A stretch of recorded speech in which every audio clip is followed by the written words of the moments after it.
तो ये प्रोजेक्ट आम देखते smart rural development eighty rural livelihood की किपरि इनक्रीज करा जाय परिबो किपरि रूरल लाइवलीहुड रो एनहांसमेंट करा जाय परिबो ताकू नै आधारित तो नमूनाटी देखैछन्ती। तो रूरल एरिया कहया गले साधारण आम जो मैंने चाषी लोक रोचंती कि साधारण जो मैंने कर्मजीवी लोक अच्छी से जगह टेक्नोलोजी व्यवहार करा जाय पारु नै एवं से माने जदि टेक्नोलोजी व्यवहार न करूछन्ती तांका लाइवलीहुड रे इनक्रीज होई पारु नै से बेले हमर 70 ରୁ 80% लोक हमर चाषबास उपर निर्भरशील जो भी लोक माने शिल्पायन रे भी जो समय दउछन्ती से माने भी कोठी ना कोठी बाड़ी बगीचा तांकर चाष उपर माने कोन करंती किछि तांकर जीविका उपर निर्भर करे पनिपरिबा हो फूल चाष हो ए सब कांसेप्ट को आमे नूतन पद्धति रे नुवा टेक्नोलोजी आमे व्यवहार कले एटी आमे आर्टिफिशियल इंटेलिजेंस रो व्यवहार कले आर्टिफिशियल इंटेलिजेंस बा कृत्रिम बुद्धिमत्ता पई गोटे सर्किट व्यवहार कले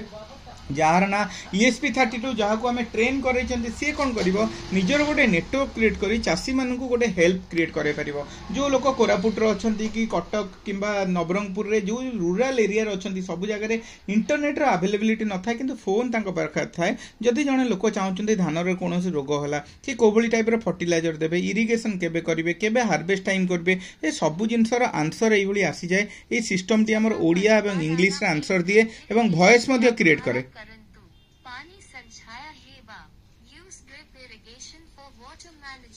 से आम ड्रिप इरिगेशन इरिगेशन को जिते मुझे क्लिक कली तार आंसर ओडिया एवं इंग्लिश आसला माने जड़े लोक जिते सी निजर स्टडीटा 20 वर्ष तले करते सब जिन नॉलेजेस न था कि यही सिस्टम रे कौन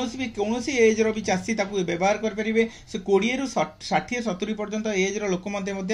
व्यवहार करेंगे। तो प्रथम आम ये चाटबॉट सिस्टम कले आर्टिफिशियल इंटेलिजेंस सौर शक्ति व्यवहार कले जहाँकि रियल टाइम सोलार पैनल व्यवहार कले सौर शक्ति इलेक्ट्रिसिटी आसीपर जो इलेक्ट्रिसिटी को आम विभिन्न कार्य विनियोग करवा प्रथम येलो स्टिकी ट्रैप व्यवहार कले येलो स्टिकी ट्रैप आड़ को अट्राक्ट हो जाती सब इनसेक्ट गुड़िक आम कौन कले स्क्वायर फुट रे प्लानिंग कर प्लांटेशन कले ताकि डिस्टेंस आ भीतर मेंटेन हो पार 1 फुट रू 1 फुट आम मिक्स क्रॉपिंग कॉन्सेप्ट रखिले तापर आम स्केयर क्रो व्यवस्था कले स्केयर क्रो पर आम कौन कले क्रॉप प्रोटेक्शन सिस्टम को नेले क्रॉप प्रोटेक्शन कौन एठी जेतेबेले कोनोसी चाषी भीतर को कोनोसी चाषी तार कौन करूची जेतेबेले लगौची किसी जिंस गाय गोरु किंबा कोनोसी जिंस जदी लोक चोरी करिया पई भीतर पसंदी ऑटोमेटिकली अलर्टिंग सिस्टम रो मध्य व्यवस्था कले।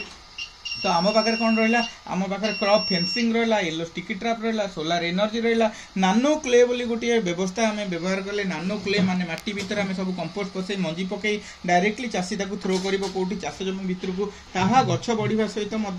नूतन पद्धति कौन कर गचर उन्नति कर भाव में आम कौन कले गोटे सीड प्रोटेक्शन यूनिट रखिले आपको आम मुव कर गोटे मुवमेंट एमती थी आम मुव कर तार ओरिजिनल पोजिशन को आनीपर वर्षा हेले ये जिनस को सुइट को प्रोटेक्शन करि परिबो तापर तापमात्रा कंट्रोल करी तापमात्रा को कंट्रोल करी गोटे स्मार्ट कोल्ड स्टोर बनैले ताकि ड्राई हे रही परिबो अधिक दिन पई। तो एठी प्रथम हम सेट करचंदी गोटे पर्टिकुलर टेम्परेचर देखि परतो सपोज मु 30 डिग्री सेल्सियस बोली सेट कली जदि 30 डिग्री रो अधिक तापमात्रा बढ़ुची ऑटोमेटिकली हमर जो एग्जॉस्ट फैन टी ऑन होई वेंटिलेशन करिवो ह्यूमिडिटी को मेंटेन करिवो तेनु धान जो भीतर रहउची गजा हे जाउची किबा जो पनिपरिबा भीतर रखचंदी नष्ट हो जाउची ताहा नष्ट हेबो नाही। तो एठी हम सौर शक्ति व्यवहार कले ये सबू सिस्टम को नहीं आम कौन कले गोटे स्मार्ट एग्रीकल्चर यूनिट गोटे रूरल लाइवलीहुड कॉन्सेप्ट देखेले इलेक्ट्रो कल्चर बोली गोटे नूतन पद्धति देखेले जो कि आमर कौन हम बाहर आयन्स गुड़िक माटी तल को किपर जापर से इलेक्ट्रो कल्चर व्यवस्था करें।